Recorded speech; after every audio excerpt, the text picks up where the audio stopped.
Hello and welcome to Productivity for Solopreneurs, where each Wednesday at 1 p.m. Central Time, generally, I share insights to getting things done. And today is live at number 120, and the topic is how do you prioritize the importance of doing in contrast to strategizing? Because they're both super important. So I'm going to talk about that in a minute. But let me know you're here. Say hi in the comments. Just clicking so that I can see who is here. See if I can get this. There we go. And for those of you who do not know me, my name is Evie Burke, and I work with women entrepreneurs, and I help them end the distraction in their business so they can increase their profitability and really focus on the important things in their business.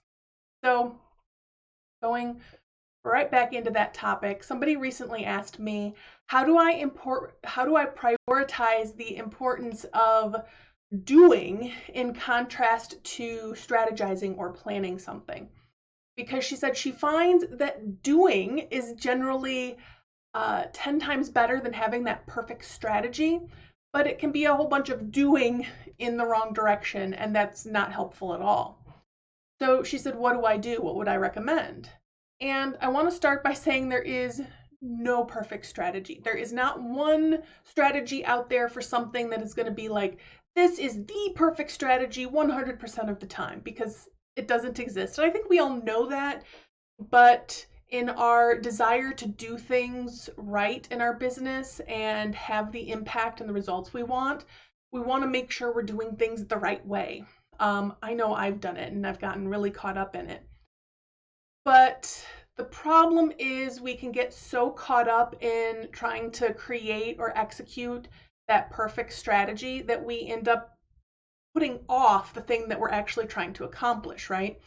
So we plan and we plan and we plan and we plan to plan and we plan some more. And then if we actually start the work, we want it to be done so very well that the end date just keeps getting pushed back. And then we're not getting the results that we want, and we're not having the impact that we want, and then we can get frustrated, and it can just be this whole icky feeling cycle.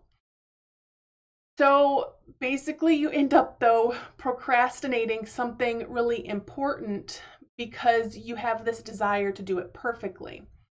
And we can forget that it's really important to make progress and not wait for perfection, right? So sometimes it's a whole lot better to get something out there, whether it's imperfect, unfinished, or unnamed, as the case may be, than to wait for things to be just right, waiting for things to be just perfect. And you also need to balance that with planning. So really in your business, you don't want the only thing that you're consistent about is throwing uncooked spaghetti at the wall and wondering, why isn't any of it sticking? Why isn't this working?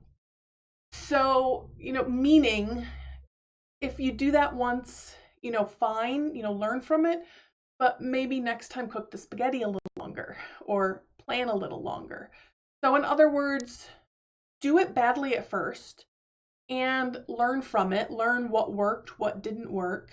And most of the time, you're going to think, oh, that went really bad. And to everybody else, they're going to be like, oh, that was really great, because they don't have the expectations on whatever it was that you were doing that you had, right? They don't have that vision in your head that you had about what that perfect thing would have been like.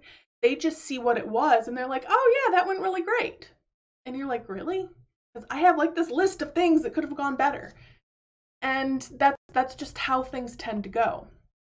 But you have to start. So let's back up and let's look at it more personally. So I'm going to share a little bit about what's going on for me right now. So in a week from today, my workshop will be complete. So Wednesday, October 9th, I'm hosting a half-day workshop outside of downtown Naperville. And it's the first time I have hosted a workshop in person in 3 years. And the lawn is just starting to get mowed. So that's what that noise is. But it's the first time I've done a workshop in person for over 3 years, and I've only done one workshop before. And this is completely new live workshop material. It's content I've taught in other ways before, most of it anyway, but it's not something that I've put together in this format before. And when I started putting together this workshop in my head, like I had this perfect thing, like, okay, I need to have it hosted in a hotel. It needs to have tables with white tablecloths that hit the floor. I need to have a microphone, maybe have it recorded, both the audio and the just have a video recording of it. I need to have the perfect PowerPoint presentation. I want to host it in a month, but I really should have like all of this other stuff done beforehand, the email, sales and marketing, and all of this other stuff done beforehand. So, maybe it shouldn't happen until November or maybe even December. And when I was writing out the draft for this, like my body just like, so many things that needed to happen. And just, I got so anxious about it.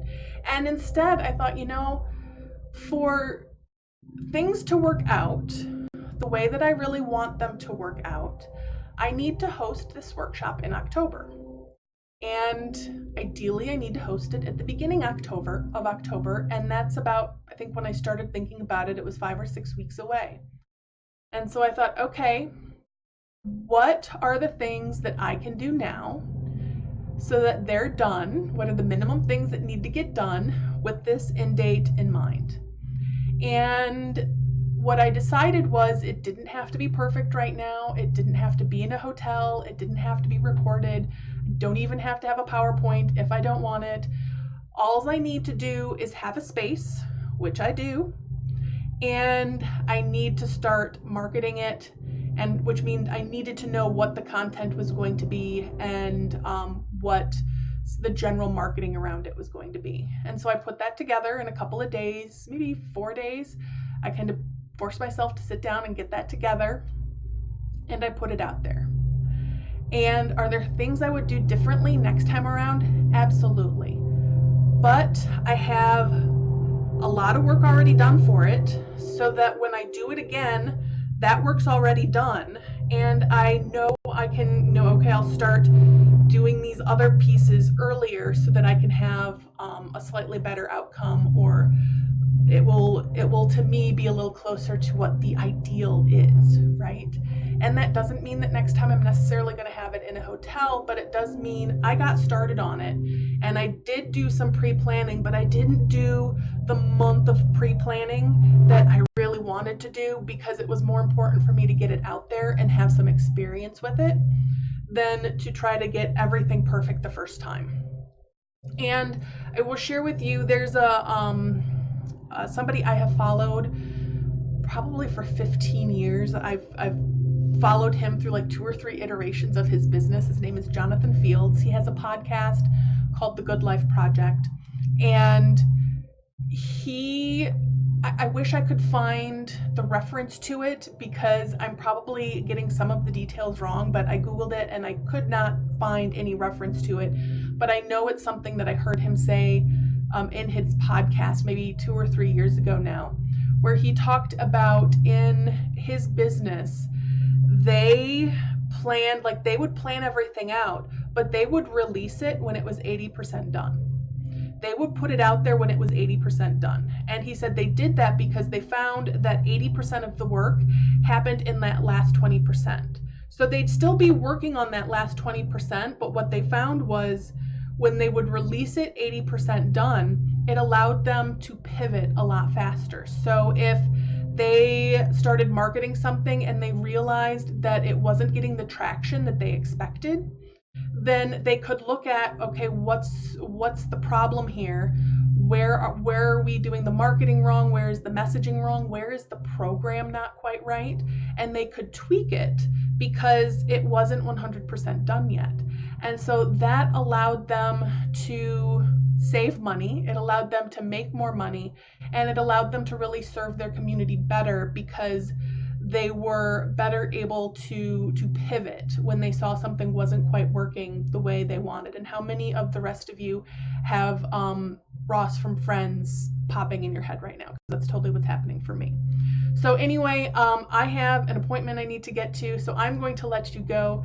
I would love for you to join me at the workshop next week. It is all about discovering the secrets to being more productive every day in your business, and we're going to be looking at how to stay focused, how to end procrastination, how to minimize distractions, and we're going to look at how to time block your time in a way that really will work for you. Okay, so I'll include a link about how to register in the description, and the last day to register is on Monday, so that would be the 7th. So register before then, register now while you're thinking about it, because if you're anything like me, you're like, oh, I'll register for that later, and then it'll be too late. So go ahead and register for that now, and I look forward to seeing you on Wednesday. Until next week, much love.